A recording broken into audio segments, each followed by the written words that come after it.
चलो सही है, कोई बात नहीं। चलिए, तो आज गर्व को एक डाउट आया है, तो सबसे पहले वही कंसीडर कर लेते। Exercise 3.2 we are doing and we are on question number second, sorry question number first is doubt. Question number first part number 3, right Garv? बिल्कुल। इक्वेशन बताओ Garv. 3x minus y is equal to 3, 9x minus 3y is equal to 9. ठीक है, alright. First of all, I am telling you something. Just have a look here and try to understand. Then after that, I will tell you कि आपको कैसे करना है. Nobody should be noting down. You just have to watch here and try to understand कि what is going on here. Okay. So guys, when we talk about this, so what I did, I used the first equation. This is the first equation. This is the second equation. I use the first equation. मैंने कहा 3x, y यहाँ minus का वहां जाएगा plus, so this that become 3 plus y. 3 यहाँ plus का वहां जाएगा माइनस, तो मैंने कहा guys y comes out to be 3x minus 3. I named this as third equation. Now मैंने कहा फर्स्ट का यूज करके निकाला, तो किस में पुट करेंगे? सेकंड में.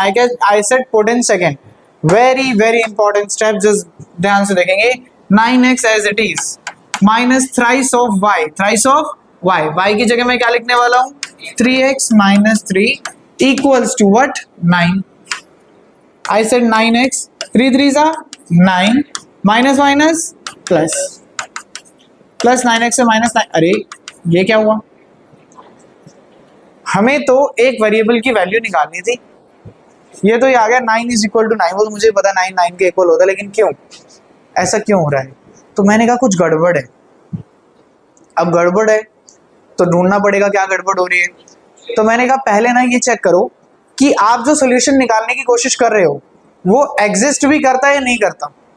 सॉल्यूशन एग्जिस्ट करता है नहीं करता, इसके लिए याद है हमने फर्स्ट एक्सरसाइज में क्या निकाला था?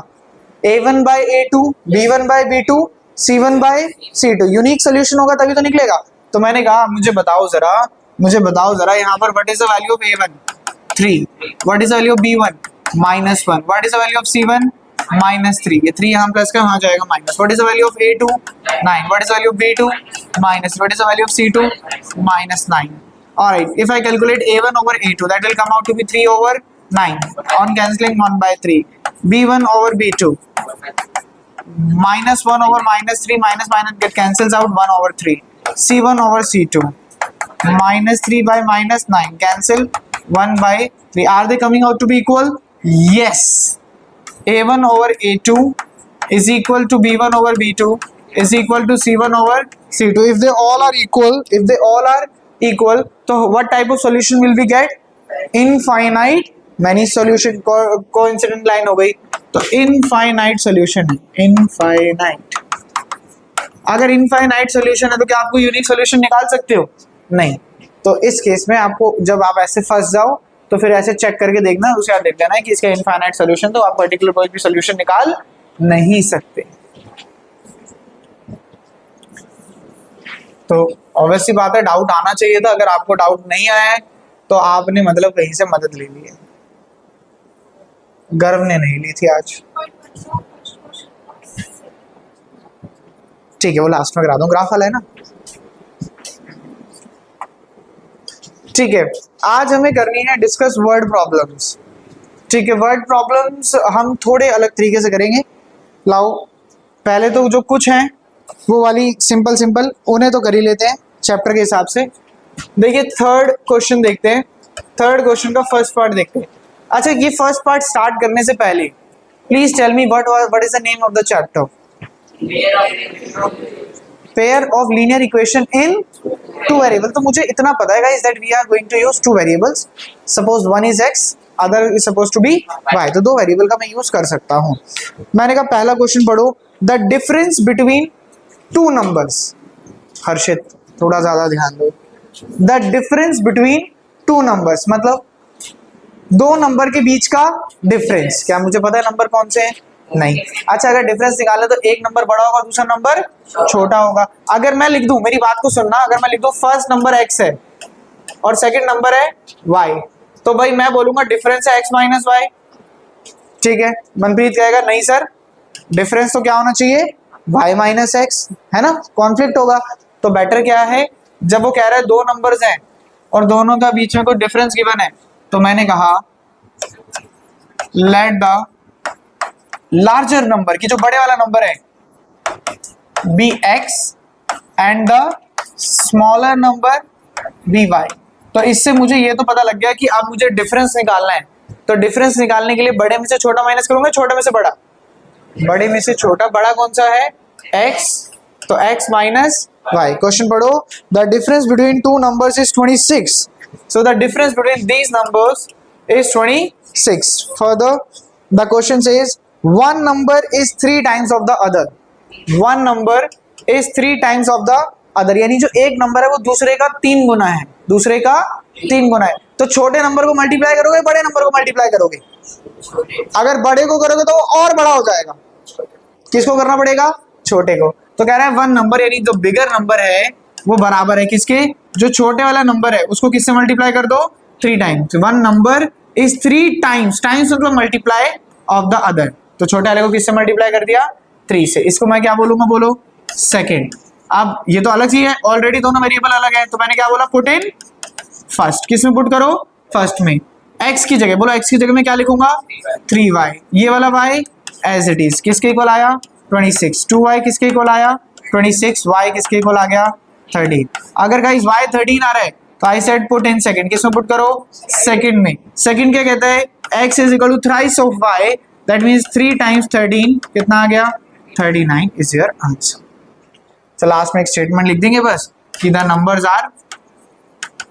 आर, फर्स्ट नंबर क्या है 30 एंड सेकंड नंबर क्या है 39। आराम से देख लो, जब इनफाइनाइट है तो पर्टिकुलर आप बता कैसे दोगे, नहीं निकाल के दिखाने, छोड़ दें। एक और बार बताऊं, ध्यान से देखना सोनल, क्या कह रहा है, कह रहा है कि दो नंबर्स हैं, मैंने कहा दो, ऑब्वियसली बात है दो नंबर है तो कोई एक बड़ा होगा कोई एक छोटा होगा, राइट। तो मैंने कहा बड़े नंबर को x मान लो, छोटे नंबर को क्या मान लो, y। वो कह रहा है difference between those numbers is 26, तो मैंने कहा x माइनस y कितना आ गया 26, कि दोनों नंबर का जो डिफरेंस है वो कितना है 26। उसके बाद क्या कह रहा है कि वन नंबर, ये तो फर्स्ट इक्वेशन हो गई, कह रहा है one number is 3 times of the other, कि जो एक नंबर है वो दूसरे का 3 टाइम्स है, दूसरे का कितना है 3 टाइम्स। मैंने कहा दूसरा नंबर कौन सा है y, तो y का 3 टाइम्स क्या है x, क्या है x, ठीक है। अब मैंने कहा ये तो ऑलरेडी वेरिएबल अलग है, मेरे को करने पड़ते हैं ना, लेकिन ऑलरेडी अलग है, x की वैल्यू पता है, तो मैंने कहा डायरेक्ट आप किसके अंदर पुट कर दो, फर्स्ट में। यहाँ पे देखो x की जगह सोनल मैंने क्या लिखा 3y, तो यहाँ पे x की जगह देखो क्या आ गया, इस x की जगह, इस वाले x की जगह मैंने यहाँ पे क्या लिख दिया 3y, ये y as it is 26 as it is, 3y minus y gives you 2y, 2 is in multiplication over here, it will go there in division, 26 divided by 2 कितना आएगा 13। Once you have the value of y, किसी में भी put कर लो, ठीक है। मैंने कहा सेकंड में कर देते हैं, तो सेकंड क्या था, x is equal to thrice of y, तो 3 टाइम्स y, y मतलब 13, तो 13 3 सा 39, समझ गए। देखिए वर्ड प्रॉब्लम्स में ना आपको स्टेटमेंट्स पे बहुत फोकस करना है और कोशिश करना है कि आप फट से ना स्टेटमेंट पढ़कर क्या कहना चाह रहा है उसे बनाने की कोशिश करो। तो क्वेश्चंस को बहुत ध्यान से पढ़ना जब देखना। क्या कह रहे हो, नहीं, जब आंसर आ जाएगा सीधा, जब स्टक हो गए तो चेक कर लेना, वैसे जनरली स्टक करने वाली क्वेश्चंस देता नहीं, तो वहां पे आपको वैसे भी दिखता, मैं भी दिखाता हूँ, एक चीज दिखाता हूँ, मैं आपको भी एक चीज दिखाता हूँ, आसान हो जाएगा आपके लिए।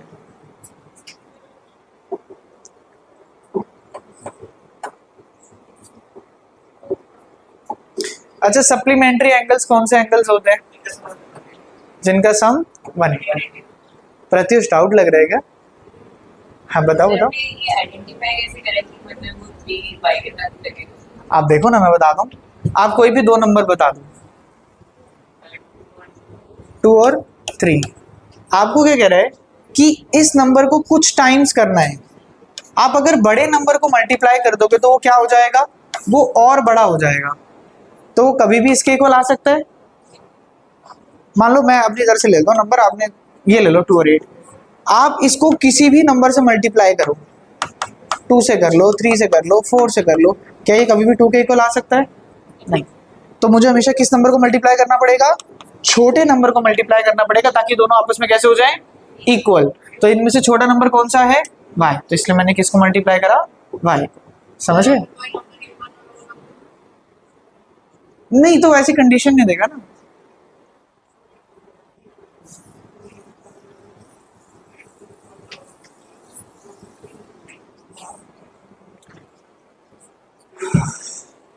बढ़े आगे बढ़े।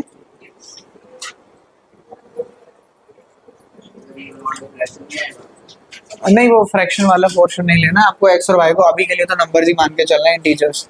चलिए देखिए एक बार मेरी बात देखिए अंशुमन, जो आप पूछ रहे थे, देखो सबसे पहले ना आपको इस इक्वेशन को देखकर या फिर मैं कहूँ इस इक्वेशन को देखकर ना कुछ समझ आना चाहिए था। क्या आप इसमें से कुछ कॉमन ले सकते हो? 3, आपने न्यूमिनेटर में से 3 कॉमन लिया, क्या बचा? 3x minus y is equal to 9। 3 multiply में आ गया 9 divided by 3। 3x minus y किसके इक्वल आ गया? 3। और पहली इक्वेशन भी क्या थी? यही थी। कॉमन लोगे, आपको दिख रहा है कॉमन है, कॉमन तो लेना है। दोनों इक्वेशन अगर सेम है तो वैसी बात है कैसी लाइन बन रही है, कोइंसिडेंट लाइन बनेगी। तो इनफाइनाइट मैनी सॉल्यूशन तो वो तो देखकर ही पता लग जाना चाहिए था।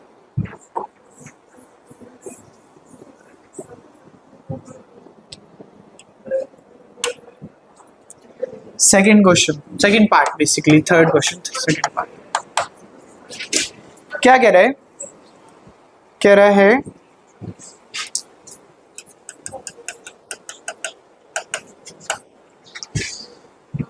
क्या कह रहा है सेकंड क्वेश्चन में, the larger of two supplementary angles. पहली बात तो दो एंगल्स और सप्लीमेंट्री है, एक बड़ा होगा और एक छोटा होगा। तो मैंने कहा लेट द लार्जर एंगल, कि जो बड़े वाला एंगल है उसको क्या लेट कर लो, x, and the smaller angle be y. अच्छा सप्लीमेंट्री कह रहा है, सप्लीमेंट्री है, सप्लीमेंट्री मतलब इन दोनों का जो सम है वो किसके इक्वल है, 180। इसको मैंने कह दिया first, the sum of these both angle is equal to what, 180 degrees. Further the question says the larger of two supplementary angle, जो बड़े वाला एंगल है, ध्यान से पढ़ो क्वेश्चन मेरे साथ, कह रहा है the larger of two supplementary angle, दोनों में से जो बड़े वाला एंगल है, exceed the smaller by 18 degrees. वो छोटे वाले एंगल से कितना डिग्री बड़ा है, 18 डिग्री बड़ा है। यानी जो बड़े वाला एंगल है, बड़े वाला एंगल कौन सा है, x, कौन सा है, x, वो छोटे वाले एंगल से कितना बड़ा है, 18 बड़ा है। तो छोटे के अंदर क्या ऐड करना पड़ेगा, 18 ऐड करना पड़ेगा। छोटे के अंदर क्या ऐड करना पड़ेगा, 18। अब दोबारा पूछो सर x में क्यों नहीं करा, अरे सर x में इसलिए नहीं करा क्योंकि ये पहले से ही बड़ा है। आप एक बड़े नंबर में और कुछ बड़ा ऐड कर दोगे तो क्या वो कभी भी किसी छोटे नंबर के इक्वल हो सकता है, वो कभी भी किसी छोटे, हाँ इक्वल करना है तो छोटे नंबर में ऐड करना पड़ेगा। और उसने स्टेटमेंट में तो ये बोला कि जो लार्जर एंगल है, जो बड़े वाला एंगल है वो छोटे वाले से कितना ज्यादा, 18 ज्यादा, तो छोटे वाले के अंदर क्या ऐड कर दिया, 18। मैंने बोला मेरी जो एज है वो आपकी एज से 10 ईयर ज्यादा है, आपसे 10 ईयर ज्यादा है। तो मैंने कहा प्रत्युष आपकी एज है मान लो 16 साल और मेरी एज है 26 ईयर्स। तो मैंने कहा मेरी एज आपकी एज से 10 ईयर ज्यादा है, तो 10 आप में ऐड करोगे मुझ में ऐड करोगे, आपको करना पड़ेगा, तभी तो होगा 26 इज इक्वल टू 16 प्लस 10। तो जो स्मॉलर नंबर है उसमें मैं ऐड करूंगा। और यही तो कह रहा था, the larger number exceed the smaller number. Smaller number से कितना ज्यादा है, 10 ज्यादा है, तो 10 ज्यादा, तो 10 ऐड कर दिया। उसने कहा ये स्मॉलर नंबर से कितना ज्यादा है, 18 ज्यादा है, तो मैंने कितना ऐड कर दिया, 18 ऐड कर दिया। बोलो बात समझ आ रही नहीं आ रही, आ रही है, बिल्कुल आ रही है पक्का। अब इसको कहते हो सेकंड। क्या थर्ड इक्वेशन निकालने की जरूरत है, बोलो बोलो, नहीं सर क्यों, पहले से तो अलग है x, निकालो फटाफट x और y, बताओ कितना आ रहा है तेजस, y 81 x 99। सो हम x बड़ा है,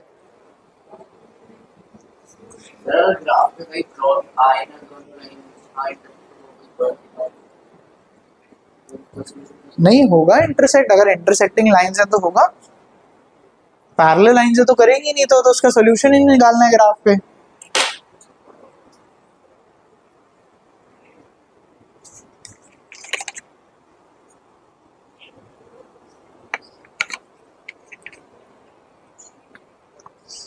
थर्ड होमवर्क मार्क कर लो। उल्टा आ रहा है ना, तो गलत आ रहा है। करो दोबारा करके देखो। हाँ तो गलत आ रहा है।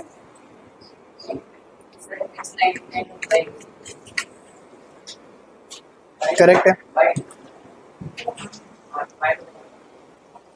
बड़े दिनों बाद मुझे अरहान का आंसर सुनने को मिला इतनी जल्दी। करो अतीक्ष, हो गया। हाथ हटाओ। हाँ कर रहे हो बेटा, एक बात एक बात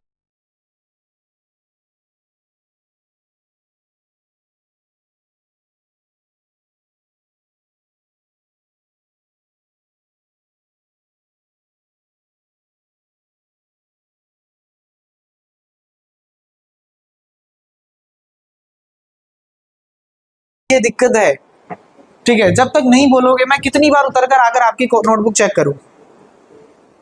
आप देखो उसने क्या बोला क्वेश्चन में, सोनल उसने बोला कि ये जो दोनों एंगल्स है ना, ये सप्लीमेंट्री है। सप्लीमेंट्री एंगल ऐसे एंगल होते हैं जिनका सम कितना होता है 180।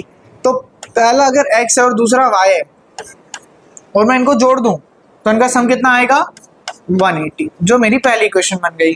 अब ऑब्वियस सी बात है, दो एंगल है तो एक बड़ा और एक छोटा है, उन्होंने बोला लार्जर।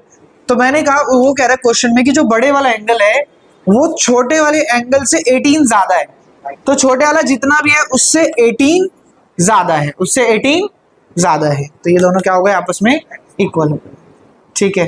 अब मुझे x की वैल्यू यहां पे पता लग गई, मैं क्या करूंगा, मैं इस x को यहां पर पुट कर दूंगा। तो ये जो सिर्फ x, इस x की जगह मैं क्या लिखूंगा y प्लस 18, सिर्फ इस बॉक्स की बात कर रहा हूं। मैंने क्या लिखा y प्लस 18। अब ये तो x हो गया, अब साथ में क्या है प्लस y, तो दोबारा से क्या आ गया y आ गया। ठीक है, is equal to what 180 degrees, right. बोलो y प्लस वाई कितना हो जाएगा 2y। 18 यहाँ प्लस का वहां जाएगा माइनस, क्या हो जाएगा माइनस 2y। 180 में से 18 गया, कितना बचा 162। 2 यहाँ मल्टीप्लाई में वहां जाएगा डिवाइड, तो y की वैल्यू आ जाएगी 162 डिवाइडेड बाई 2, कितना आ जाएगा 81 डिग्रीज आ जाएगा। अब जब आपको सोनल y पता लग गया है तो आप y को चाहे ऊपर वाले में पुट करो चाहे नीचे वाले में पुट करो, बोलो x निकल जाएगा नहीं निकल जाएगा। मान लो मैंने नीचे वाले में पुट कर दिया, तो मैंने कहा x की वैल्यू y मतलब 81 प्लस 18, यानी x की वैल्यू कितनी डिग्रीज आ गई 99 डिग्रीज आ गई। इस तरीके से आपका आंसर आ गया। देखो आराम से बताओ, अब क्लियर है, एक बार दोबारा समझाओ। पक्का क्लियर है। देखो पूछ लिया करो, जहां पे भी दिक्कत आ रही है पूछो सीधा, नोट डाउन कर लो।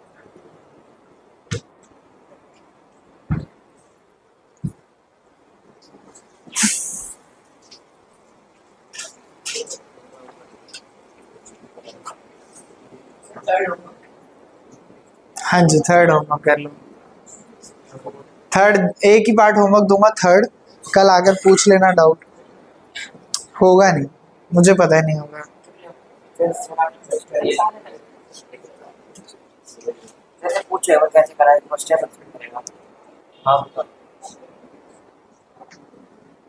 अपनी पढ़ाई करिए, उसे छोड़ दो।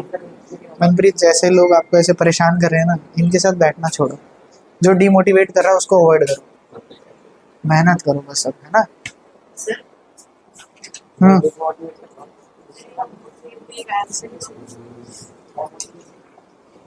पीछे आंसर चेक किया था, ये था, ये तो थर्ड है। ये कौन सा पार्ट कर दिया आपने? नहीं गलत है ये आज कराया तो शुरू में, इसके आंसर आएंगे ही नहीं। हाँ हाँ, चेक करो।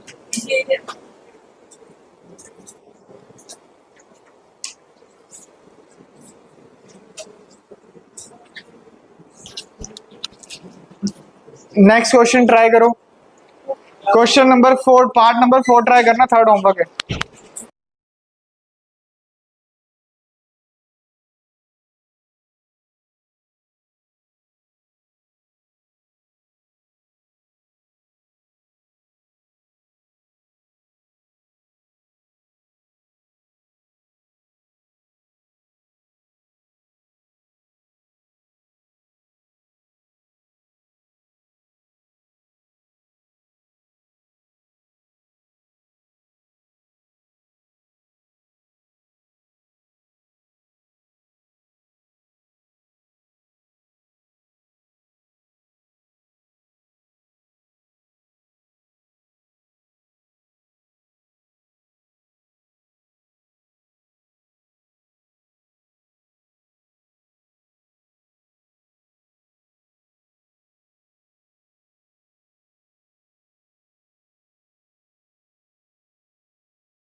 नहीं हो पा रहा है?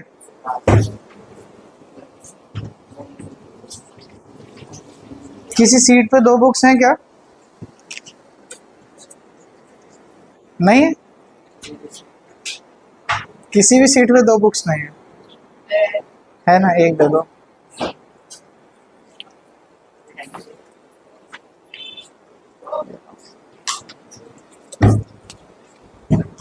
चलिए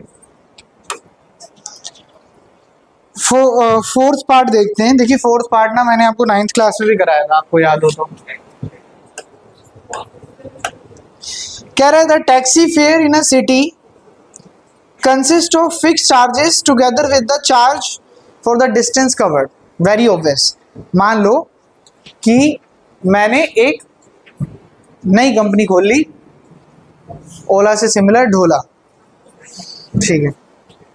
अब मेरी ढोला में जो टैक्सी के चार्जेस लगते हैं मैं ले रहा हूँ ₹10 पर किलोमीटर, जो बहुत जायज चार्जेस हैं, इतने ही लगते हैं लगभग, ठीक है। 10 रुपए पर किलोमीटर मैं चार्ज कर रहा हूँ, which is a fair charge, ठीक है। अब क्या हुआ, एक दिन मैंने संडे को क्लास रख दी दिन में 12 बजे। मनप्रीत यहाँ से रहता है आधा किलोमीटर दूर। मनप्रीत ने बाहर निकला, बोला बाहर तो बहुत धूप हो रही है। मनप्रीत ने फटाफट अपना फोन खोला, ढोला ऐप खोली और कैब बुक करी अपने घर से जेएमएस तक की। कैब वाला आया, मनप्रीत को मनप्रीत के घर से उठाया और मनप्रीत को ले आया जेएमएस। और डिस्टेंस कितना था? 0.5 किलोमीटर। तो भाई बताओ कितने पैसे हुए 0.5 किलोमीटर के? 5 रुपए। मनप्रीत ने यहाँ आकर कैब वाले को बोला ये ले भाई 5 रुपए। 5 रुपए का सिक्का दे दिया उसे। बोलो बात जायज है, गलत है? गलत है। उसके साथ तो गलत हुआ कि वो इतनी दूर से आया, उसने गाड़ी में इसको बिठाया, यहाँ तक लेकर आया, 5 रुपए दे दिए। तो ऐसा काम ना हो, इसे अवॉइड करने के लिए मैंने अपनी ढोला कंपनी को डूबने से बचाने के लिए मैंने कहा देखो मैं जो फेयर है ना वो कुछ इस तरीके से रखूंगा। मैंने कहा आपने गाड़ी को बुलाया और आपने गाड़ी में बुलाकर आप बैठे तो आपको कुछ फिक्स चार्ज देने ही पड़ेंगे। कि आप बुलाए और आप बैठे तो आपको पैसे देने पड़ेंगे। जैसे मैंने रख दिया 50 रुपए कि आपने गाड़ी को वाले को बुलाया और आप बैठे हो तो आप 50 रुपए दोगे ही दोगे। और फिर डिपेंड करता है आप कितना चल रहे हो, फिर डिपेंड करता है आप कितना चल रहे हो। तो फिर रिमेनिंग डिपेंड कर रहा है डिस्टेंस, या मैं लिख दूं चार्ज पर किलोमीटर। चार्ज पर किलोमीटर। मान लो कि मैंने जो फिक्स चार्ज है ना वो रख दिया x। कितना रख दिया? x। और मेरे पर किलोमीटर का चार्ज है y रुपीस पर किलोमीटर। y रुपीस पर किलोमीटर। तो मैंने क्या किया, अब मैंने गाड़ी को बुलाया, मनप्रीत ने गाड़ी को बुलाया और मनप्रीत ने डिस्टेंस कवर किया 5 किलोमीटर। कितना डिस्टेंस कवर किया? 5 किलोमीटर। तो जब मनप्रीत गाड़ी को बुलाएंगे और गाड़ी आएगी और मनप्रीत बैठेंगे तो बैठने के लिए उन्हें क्या देना पड़ेगा? सबसे पहले फिक्स चार्ज। तो गाड़ी बुलाई और गाड़ी में बैठने के पैसे दिए x। कितने पैसे दिए? x। और फिर वो कितना किलोमीटर चले? 5। तो किससे मल्टीप्लाई कर दिया? 5y। किससे मल्टीप्लाई कर दिया? 5y। अच्छा अगर 10 किलोमीटर चले होते तो बुलाने के लिए बैठने के लिए x और चलने के लिए 10y। जैसे मैंने अपनी कंपनी के लिए ये फिक्स चार्ज रखा 50 रुपए और पर किलोमीटर मैंने वही रहने दिया ₹10। अब मनप्रीत ने बुलाई कैब, कैब वाला आया और यहाँ पे मनप्रीत को छोड़ा आधा किलोमीटर दूर। तो आया और बैठाया, बैठाने के कितने पैसे लिए? और आधा किलोमीटर चलने के तो कितने रुपए हो गए? 55, विच इज जस्टिफाइड। ये लगता है कि जस्टिफाइड है कि हाँ ये बात बिल्कुल ठीक है। समझ आ रही है बात? तो इस तरीके से चार्जेस लगते हैं। अब मेरी कंपनी को मैं बंद कर देता हूँ और मनप्रीत की बात को भी बंद कर देता हूँ। क्वेश्चन को पढ़ देते हैं। क्वेश्चन क्या कह रहा है? क्वेश्चन कह रहा है the taxi charges in a city consist of a fix charge. कि किसी भी टैक्सी में जो चार्जेस है ना उसके कुछ फिक्स चार्ज है। तो मैंने कहा let the fix charge be ₹x। आप फिक्स चार्ज को क्या मान लो? x। आगे बढ़ो। And the charge for distance covered. And the charge for distance covered. फिर डिपेंड करता है कि आपने कितना डिस्टेंस कवर किया है। तो मैंने कहा and the charge for 1 kilometre, 1 kilometre के चार्ज को मैं क्या मान लेता हूँ, b रुपीज बाय। अश्विन समझ आ रहा है? पक्का समझ आ रहा है? तो अश्विन मेरी मदद करो, आगे पढ़ो, मेरी मदद करो। कह रहा है for a distance of 10 kilometre, for a distance of 10 kilometre, बाकी सब शांत रहेंगे। For a distance of 10 kilometre the charge paid is 105 rupees, the charge paid is 105 rupees. बोलो अश्विन, 10 किलोमीटर चला है वो, तो कितने पैसे देने पड़े, 105। तो बताओ क्या इक्वेशन बनेगी?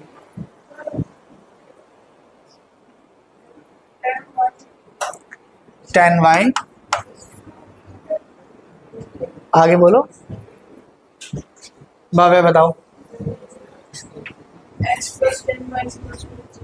एग्जैक्टली गाड़ी बुलाई बैठा x, कितने किलोमीटर चला, 10, 10y, कितने पैसे दिए, 105। Equation number 1।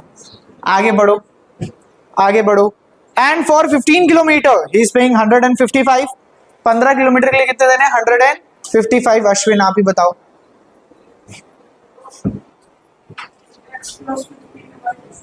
x plus 15y equals to 155। ये बन गई मेरी सेकेंड इक्वेशन। क्या मैं इन्हें सॉल्व करके x और y निकाल सकता हूँ? यस। नहीं, किलोमीटर कहाँ लिखा है? नहीं नहीं नहीं, आप क्वेश्चन को गलत समझ रहे हो। वो था 9th क्लास में क्वेश्चन। इसने बोला है बैठने के फिक्स चार्ज हैं, उसने ये नहीं बोला पहले किलोमीटर के फिक्स चार्ज। पढ़ो, the taxi charges in a city consist of a fix charge. उसने बोला है फिक्स चार्ज फॉर 1 किलोमीटर के लिए, नहीं। वो 9th का क्वेश्चन था। आगे आप घर पे करेंगे, इतना नोट डाउन कर लो फटाफट। फिर आपको एक बहुत शानदार क्वेश्चन कराऊंगा, तो ये इसका अगला पार्ट है, बड़ा ही अच्छा क्वेश्चन है। 5th पार्ट, 4th तो कर लिया ना आपने।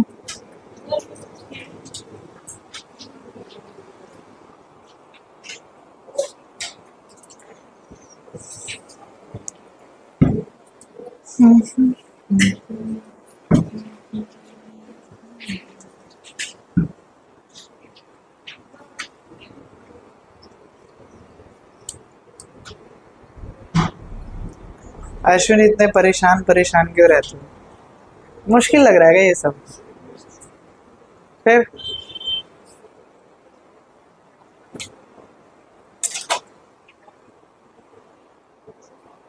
ऐसा लगता है क्लास में काफी डरे डरे से रहते हो। मैं तो टॉर्चर वॉर्चर भी नहीं करता कुछ।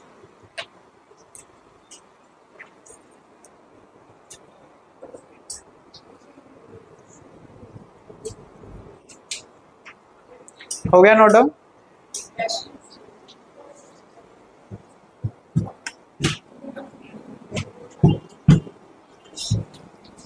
नेक्स्ट क्वेश्चन क्या कह रहा है? अच्छा देखो, वेरी वेरी इंपॉर्टेंट क्वेश्चन, बहुत ध्यान से समझना। देखो, कोई भी एक फ्रैक्शन होता है, तो एक फ्रैक्शन में दो चीजें होती हैं हमेशा। एक होता है न्यूमरेटर और एक होता है डिनोमिनेटर। ठीक है?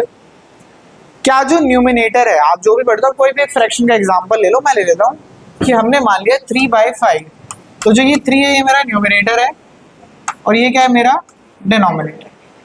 ठीक है? तो जो न्यूमिनेटर है it will always be a natural number, ये हमेशा कैसा नंबर आएगा, नेचुरल। और जो डिनोमिनेटर है वो भी कैसा नंबर आएगा, नेचुरल नंबर। कभी आप फ्रैक्शन ऐसे तो नहीं लिख देते ना कि 1/2/1/5। अगर ऐसा होता है आप बोलते ये इससे, इसको वापस से क्या लिखते हो, 5/2। यानी कि जो न्यूमिनेटर में नंबर रहेगा वो भी एक नेचुरल नंबर होगा, जो डिनोमिनेटर में नंबर रहेगा वो भी क्या रहेगा, एक नेचुरल। क्या कह रहे हो? बिल्कुल हो सकता है, लेकिन अभी हम फ्रैक्शन की बात कर रहे हैं, हम रैशनल नंबर्स की बात नहीं कर रहे हैं। Fractions are generally considered to be positive.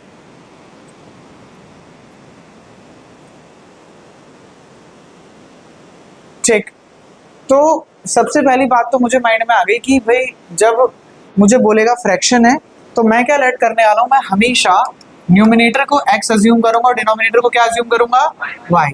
तो मैं लिखूंगा कि लेट न्यूमिनेटर भी x, न्यूमिनेटर को क्या मान लो x और डिनोमिनेटर को क्या मान लो y, और आप फ्रैक्शन को क्या मान लो, x/y। क्या मान लो, x/y। देखिए मैं अब जो आगे क्वेश्चन कराऊंगा ना उनमें दो पर्टिकुलर क्वेश्चन ऐसे निकल कर आएंगे, ये वाला और एक 2 डिजिट नंबर वाला क्वेश्चन आता है, दोनों बड़े इंपॉर्टेंट है। और दोनों में ना मैं 3-3 लाइनें ना हमेशा फिक्स करवा के चलूंगा। जैसे इसमें जो पहली 3 लाइन है आपको ये लिखना है कि न्यूमिनेटर को आप x मानो, डिनोमिनेटर को आप y मानो, फ्रैक्शन को क्या मान लो, x बाय y। क्या मान लो, x बाय y। जब भी आप एक फ्रैक्शन का क्वेश्चन देखोगे ये 3 स्टेटमेंट आपको पहले लिखनी है, ये फिक्स है, ये बिल्कुल फिक्स है। अब वो आपको अलग अलग कंडीशन देगा। Now what type of condition can be there, वो आपको कह सकता है, कहेगा if 2 is added to the numerator, if 2 is added to the numerator and 3 is added to the denominator, if 2 is added to the numerator and 3 is added to the denominator, numerator में क्या add करना है 2, तो क्या बना x plus 2, denominator में क्या add करना है 3, तो क्या बना y plus 3। इस तरीके से आपको कंडीशन देखो और आपको उसको फॉलो करते चलना है, ठीक है। क्वेश्चन पढ़ते हैं और बेहतर समझ में आएगा। क्वेश्चन नंबर 3 का 5th पार्ट, क्वेश्चन नंबर 3 का 5th पार्ट, एक्सरसाइज 3.2 क्या कह रहा है, कह रहा है कि अब फ्रैक्शन, फ्रैक्शन पढ़ते ही मुझे समझ में आया, मुझे सबसे पहले क्या लिखना है, let the numerator be x and the denominator be y, so fraction becomes तो x बाय y। ये 3 बात मैंने सीधा लिख दी बिना क्वेश्चन को आगे बढ़े। यहां तक बोलो अगर किसी को लग रहा है कि सर मेरे को थोड़ी सी समस्या है तो बताओ। ये तो बहुत सीधी सादी बात थी। आगे क्या कह रहे हैं, आगे क्या कह रहे हैं, आगे कह रहे हैं अ फ्रैक्शन बिकम 9/11। एक फ्रैक्शन की वैल्यू कितनी हो जाती है, एक फ्रैक्शन की वैल्यू हो जाती है 9/11। कब हो जाती है, when 2 is added to both numerator and denominator, जब गर्व न्यूमिनेटर में भी 2 ऐड कर दिया जाए और डिनोमिनेटर में भी 2 ऐड कर दिया जाए। आप बताओ गर्व न्यूमिनेटर में 2 ऐड कर दिया जाए तो क्या बनेगा, और डिनोमिनेटर में 2 ऐड करेंगे तो क्या बनेगा y plus 2। ये कितना आ गया 9/11। नेक्स्ट स्टेप गाइस क्या होना चाहिए, क्रॉस मल्टीप्लाई। क्या होना चाहिए, क्रॉस मल्टीप्लाई। तो this will become 11x plus 2, 9y plus 2। आप मुझे बताओ 11 into x 11x, 11 into 2 22, 9 into y 9y, 9 into 2 18, 9 into 2 18। 11x 9y वहाँ प्लस का इधर आएगा माइनस 18, 22 प्लस है वहाँ जाएगा माइनस 11x माइनस 9y कितना आ जाएगा माइनस का 4 आ जाएगा। और ये मैंने कह दिया पहली इक्वेशन है, ये क्या है फर्स्ट इक्वेशन है। अब आगे बढ़े क्वेश्चन, मेरी मदद करना बाबा, आप थोड़े से समझदार हो गए हो। कह रहा है if 3 is added to both numerator and denominator, कि न्यूमिनेटर और डिनोमिनेटर में दोनों में 3 ऐड कर दिया जाए तो the fraction become 5/6, fraction become 5/6। Manpreet बताओ, न्यूमिनेटर और डिनोमिनेटर में ऐड कर दिया जाए तो fraction become,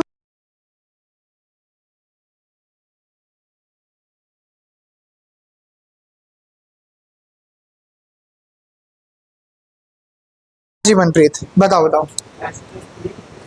x plus 3 upon में y plus 3 is equal to, मदद लेनी पड़ी मनप्रीत थोड़ी सी, खुद से बताएं, ठीक है। चलिए अब अगला आगे खुद कर लीजिए ना। क्या होना चाहिए next step, cross multiply. Cross multiply के बाद एक इक्वेशन बनेगा और दोनों इक्वेशन को क्या कर देंगे, सब्स्टिट्यूट करके सॉल्व कर लेंगे, घर पे कर लेंगे ये काम। इतना जितना लिखा इतना नोट डाउन कर लो, आगे जगह छोड़ना, घर पे कर, फटाफट करो। कर लिया तेजस, क्या आंसर आ रहा है बताओ। नहीं नहीं गलत बता रहे हो, देखो देखो कर देना गड़बड़। आपसे पूछा ही नहीं एक्स वाई, आपसे पूछा है फाइंड द फ्रैक्शन, तो सीधा फ्रैक्शन बताओ। क्या कह रहे हो, क्वेश्चन पढ़ दो पहले। 7/9। तो याद रखना है एक्स और वाई निकाल कर नहीं छोड़ देना है, लास्ट में लिखना है कि जो फ्रैक्शन है, जैसे एक्स के वैल्यू 7 आ रही है और वाई के वैल्यू 9 आ रही है, तो फ्रैक्शन कितना हो जाएगा 7/9।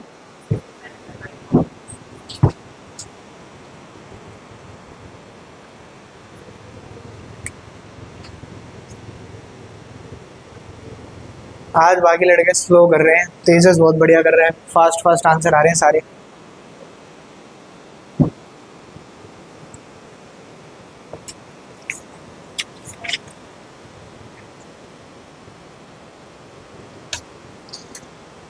एक्सरसाइज 3.3 के ना सेकंड क्वेश्चन का फर्स्ट पार्ट करो। एक्सरसाइज 3.3 नेक्स्ट एक्सरसाइज के सेकंड क्वेश्चन का फर्स्ट पार्ट जल्दी से कर दो। 3.3 क्वेश्चन नंबर सेकंड का फर्स्ट पार्ट फटाफट कर दो।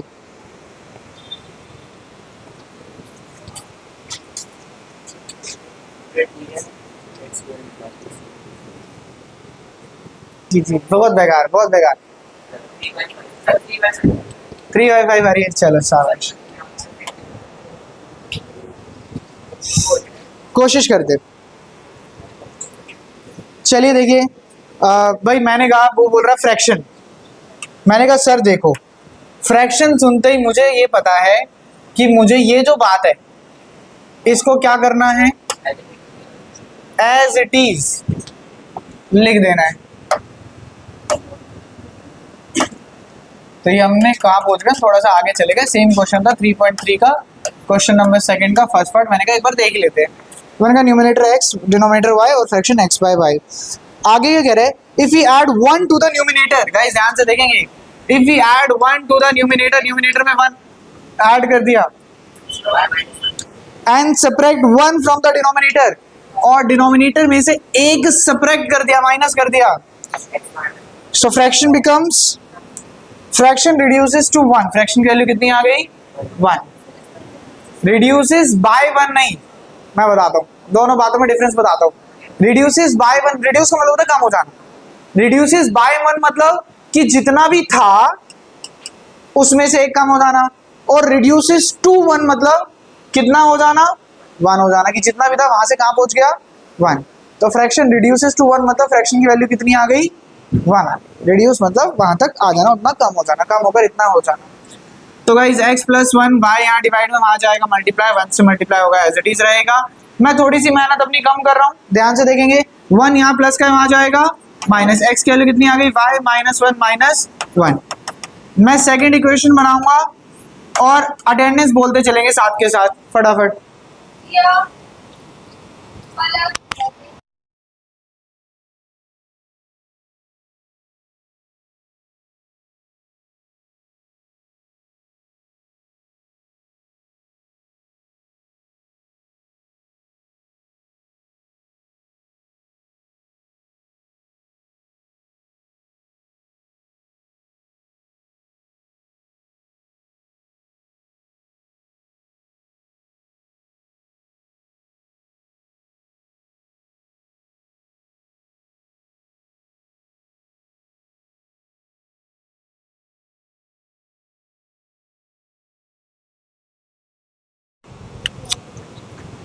क्या कह रहे हो,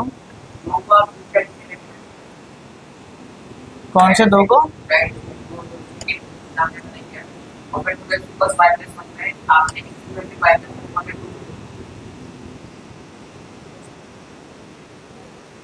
दोबारा बोलो।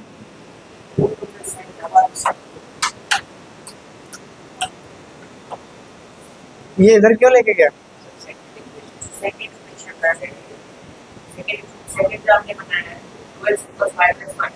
माइनस वाई, अच्छा ये ले जाओ, कोई दिक्कत नहीं है, कोई फर्क नहीं पड़ता। मेरी बात सुनो, सेकंड इक्वेशन में क्या कह रहा है, सेकंड इक्वेशन में कह रहा है if 1 is added to the denominator, Ayush कह रहा है 1 is added to the denominator. क्या न्यूमिनेटर में कोई भी चेंज करने को बोला, नहीं। तो न्यूमिनेटर पहले क्या था, x, अभी भी क्या रहा, x, लेकिन डिनोमिनेटर में क्या ऐड कर दिया, 1 ऐड कर दिया। बोलो कोई दिक्कत लग रही है, नहीं, 1 ऐड कर दिया, हो गया। तो it becomes 1/2, 2 into x, 2x, y into y plus 1 into 1, y plus 1, y वहाँ प्लस का था, यहाँ है माइनस। अब दो इक्वेशन है, दो वेरिएबल है, मैंने कहा put 1 into, put 1 into, first को किसमें पुट कर दो, सेकंड में, 2 एज इट इज, x की जगह में क्या लिखूंगा, y minus 2 minus y is equal to 1, 2y minus 2 2 4 minus y is equal to 1, 4 यहाँ माइनस के बाद जाएगा प्लस, 2y में से y गया, y की वैल्यू कितनी आ गई 5। आप किसी में पुट कर दो, फर्स्ट में कर दो, सेकंड में कर दो, मैंने कहा फर्स्ट में कर देते हैं। पुट इन फर्स्ट, फर्स्ट में करेंगे तो x is equal to y minus 2, यानी 5 माइनस 2, x की वैल्यू कितनी आ गई 3। आपसे पूछ रहा था फ्रैक्शन, तो फ्रैक्शन क्या होता है x बाय y, फ्रैक्शन क्या था x बाय y यानी 3 बाय 5। आराम से देखो, कहीं भी कोई दिक्कत लग रही है तो बताओ।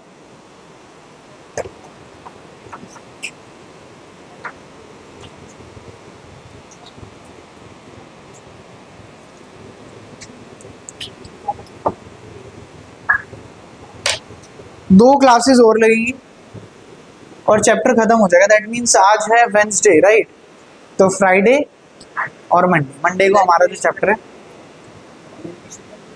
एलिमिनेशन, हाँ अगली क्लास में एलिमिनेशन स्टार्ट करेंगे। छोटा सा क्वेश्चन है, आज हो जाती है एक्सरसाइज कंप्लीट, जैसे हमने ये करा है इसकी जगह लास्ट पार्ट करते तो एक्सरसाइज कंप्लीट हो जाती, सिर्फ एलिमिनेशन बचता। लेकिन मैं चाह रहा था कि आप कम से कम 2 क्वेश्चन तो करो। आप जब एलिमिनेशन करेंगे तो एलिमिनेशन से भी दोनों करवाऊंगा दोबारा से, 3rd और 6th जो है वो होमवर्क है। नहीं 6th होमवर्क नहीं है, 3rd होमवर्क है, 6th मैं कराऊंगा।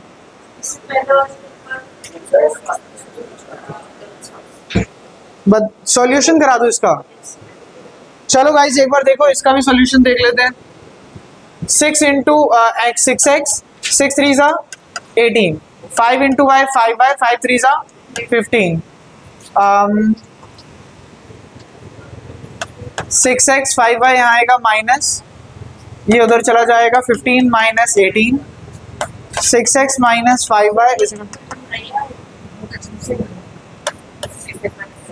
ठीक है, ये बन गई आपकी सेकंड इक्वेशन। अब इन दोनों को सॉल्व करना, राइट जगह कम है तो एक अलग पेज पे करवा देना। इक्वेशन सबकी सेम बन रही है ना, तो मुझे बता दो एक बार, दोबारा बता दो इक्वेशन क्या थी। 6x minus 5y equals to minus 3। अरे यार एक मिनट रुको।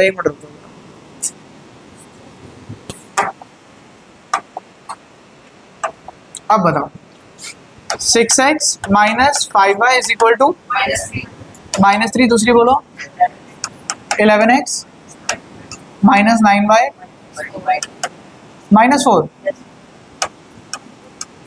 ठीक है, देखो ऑब्वियसली बात है मेहनत ज़्यादा है ना, तो मैंने कहा चलो किसी भी क्वेश्चन का यूज़ करके कोई भी वेरिएबल निकाल लो। फर्स्ट का यूज़ करते हैं, x की वैल्यू निकालते हैं। देखिए 6x is equal to minus 3, 5y यहाँ माइनस आ जाएगा, प्लस बोलो x की वैल्यू कितनी आ गई minus 3 plus 5y divided bye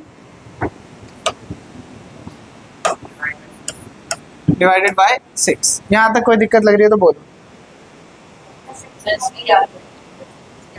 इसके आगे दिक्कत है ना, इसे फर्स्ट कहा होगा या इसे जिसे भी फर्स्ट सेकंड कहा देख लेना, तुम अरेंज कर लेना। तुम बता ही दो किसको फर्स्ट कहा है आपने, सेकंड को फर्स्ट कहा है और फर्स्ट को सेकंड कहा है राइट। तो ये सेकंड और ये क्या है फर्स्ट, तो मैंने कहा पुट इन फर्स्ट। फर्स्ट में पुट कर देते 11 इंटू एक्स की जगह क्या लिखेंगे minus 3 plus 5y divided by 6 minus 9y is equal to minus का 4। मल्टीप्लाई करो 11 3 जा 33, 11 5 जा 55y। दोनों का एलसीएम भी ले लो, अगर 1 और 6 का एलसीएम कितना आएगा 6। पहले भी 6 था, अभी भी 6 का कोई चेंज होना है नहीं, कोई चेंज। ठीक है, पहले भी 6 था अभी भी 6 है, पहले 1 था अब कितना हो गया 6, ऊपर भी किससे मल्टीप्लाई होगा 6, 9 6 जा 54y is equal to minus का 4। ठीक है, अभी मेरी बात को ध्यान से देखना, 55y minus y 55 minus 54 1y। अब सुनो 6 यहाँ डिवाइड में वहां जाएगा मल्टीप्लाई, 6 4 जा माइनस का 24, 33 माइनस है वहां जाएगा प्लस का 33। y की वैल्यू कितनी आ गई 9 आ गई। आप किसी में भी पुट कर दो, मैंने कहा हमेशा मैं इसको थर्ड मार्क करके किस में पुट करता हूँ थर्ड, मैंने कहा पुट इन थर्ड, किस में पुट कर देते हैं थर्ड में पुट करेंगे तो बोलो x की वैल्यू कितनी आ जाएगी, x is equal to minus 3 plus 5y, what is value of y 9 divided by 6। देखो मेहनत होगी लेकिन ऐसा कुछ नहीं होगा कि जो ना हो पाए, है ना। 42/6 कितना आ रहा है 7, फ्रैक्शन होता है x बाय y यानी कि 7/9 इज योर। क्लियर है सोहम, आराम से देख लो, किसी को कोई दिक्कत लगे तो पूछ लो, otherwise that's it for today.